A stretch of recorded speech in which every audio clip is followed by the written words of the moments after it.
Shout my hip hop since 1987, niggas. Hip hop since 1987.com.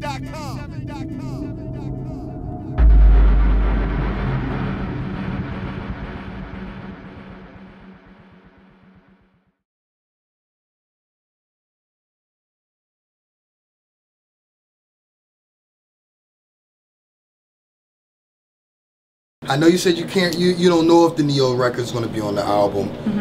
Can it's you on speak iTunes. on? You can Oh, you grab could it right definitely. now. Yeah. Now, can you speak on any features that might be on that up and coming project that you? Charlie Wilson is definitely on my album. Wow. And I cannot wait for people to hear that. Like, Charlie Wilson is one of those voices that just sound the same. Like, you know, you see someone, you're like, you sound exactly the way you did then, right now. And he's just a living legend that should be praised right now. It was one of my lifelong goals to work with him. You know, like some people, you throw them names out, you're like, oh, I want to work with Michael Jackson. Yeah, right, all right, cool.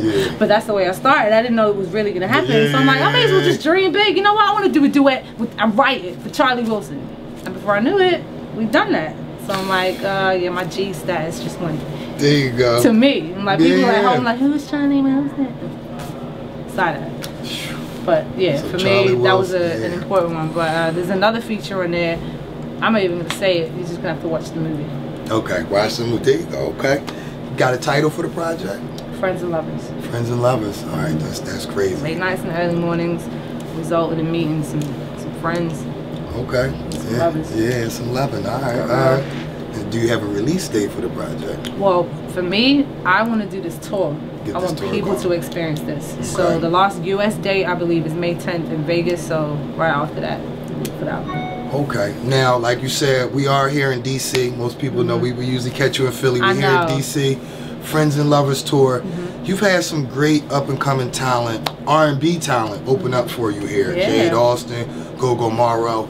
Gotta ask, how do you feel about the Philly R&B scene? Because, you know, we used to be really, not used to be, but a few years ago, very heavy. The Jill Scotts, Vivian Greens, yourself. It's a different time. I mean, my homies Imprint, I've been working with them since the very beginning, you know, and I'm just about people who can really sing.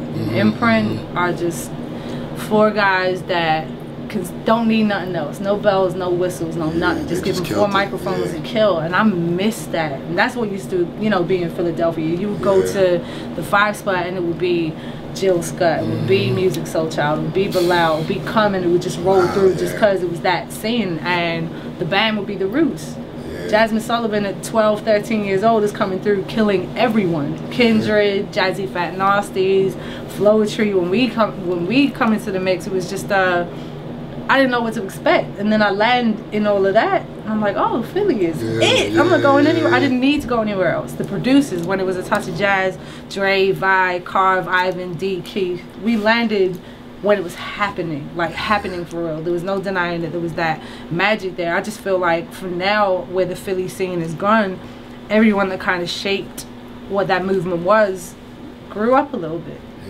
But we all made our own waves, you know what I mean? We were all successful in our own right, and you know, when it comes to Made in America and you do it in Philly, we're like, well, where's the Philly stage at? There's no reason why there shouldn't be The Roots with Jill, with Kendrick, you know, there should be that. I'm like, why don't we go? I always go back. Like, I don't front when it comes to my tours. I'm like, well, if I'm going home, home's gonna be with me. I don't talk it, I do it. You know what I mean? So I just wanna, I wanna feel like I'm still helping what that next generation is to understand what it is, though. We can always go like, oh, no, it's not what it used to be. Nothing ever will be. We keep going back for generation. You're reaching. There's no Al Green right now. There's no Donny Hathaways. Or there are, and no one is going, let me pinpoint that. Because we all want to see the glitz. We all want to see the glam. The end result is the end result, but there are people that are really learning a real instrument out there. There are people that are writing their hearts and souls for real. There are people that are living lives that you won't even be able to speak of.